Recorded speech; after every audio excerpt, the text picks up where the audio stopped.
The next definition in series is bottom channel, and bottom channel is really nothing other than a piece of steel that's been sheared and then put into a press brake, given a couple of bends. I suppose it could be roll formed as well, but I don't believe roll forming is how bottom channels would be made. I believe it's probably too thick of a gauge of steel for roll forming. Even, I suppose it could be, but I'm pretty sure it's being put into a press brake. So the bottom channel, and it's not necessarily unlike a top channel.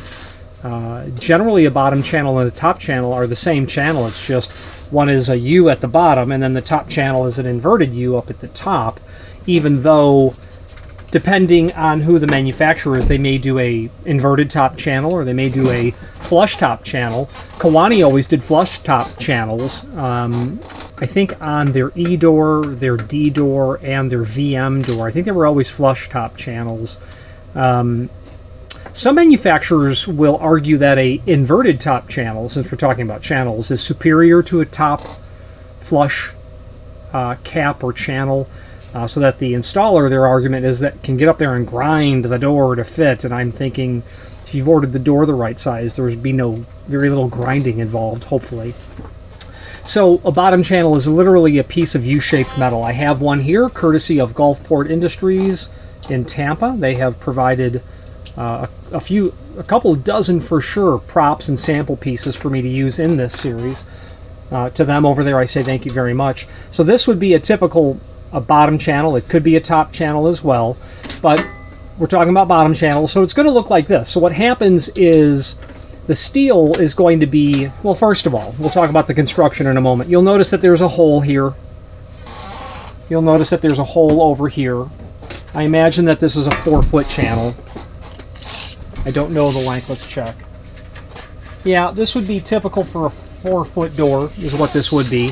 It's very likely that these are either weep holes or they're a standard preparation for a flush bolt, is possibly what that is. Also notice that there is a notch here, and my guess is that this notch, and you'll see it's on the same side at either end, this is based on a design of door like the Seco Regent. Amweld's, I think they're 15 LE, they're 15 series. 15 LE may have been made that way. The old Kiwani E door and countless others would have been of the design where they're the two faces of steel. Okay, one has a tiny little hem on it. The other piece of steel has actually the angle on it with a hemmed piece of steel where they interlock together, and I'll show you that in a moment. I would imagine that this prep or this relief here is for that sort of construction. So this channel is probably very likely used in edge seam, hemmed seam construction, is where you'll see that. There's that type of door construction, and then there's there's a variation, which would be basically your two pieces of steel, and then basically your stiles and rails that are put together with the core inside, and they're spot welded, like Kiwani's old VMAX, or they'll be spot welded, and then they'll be welded down the edge, ground, filled in with Bondo, sanded and painted, so it'd be a seamless edge. It would be a welded seamless edge. So this channel is clearly for that sort of more economy grade door, and that's absolutely what I would call it, because there's no welding down the vertical edges. Seco Regent doors, that's their basic entry model door. It's going to be hemmed, tab locked construction that is has that rolled over edge. I'll see if I can find some more information about it. So when they're laying the door up, basically you're going to have those two pieces of steel. You're going to have the skeletal structure. You're going to have the preparation in the edge of the door for the hinges, the preparation in the edge of the door for the lock, if there is one, any steel reinforcing, any lock boxes that will go in there, your core will go in there, and your channels are part of all of that. And literally the channels would generally be spot welded to the face sheet. And literally a spot welder, if you searched for an image of that, it's got two big electrodes on it that just come together, and the amount of likely voltage and duration, how much time you're allowing those electrodes to contact, is directly connected to the penetration of the weld. So that's how this is going to work. Now that could be a weep hole because they don't want water, that could be a weep hole here. They don't want water collecting in the bottom of the door.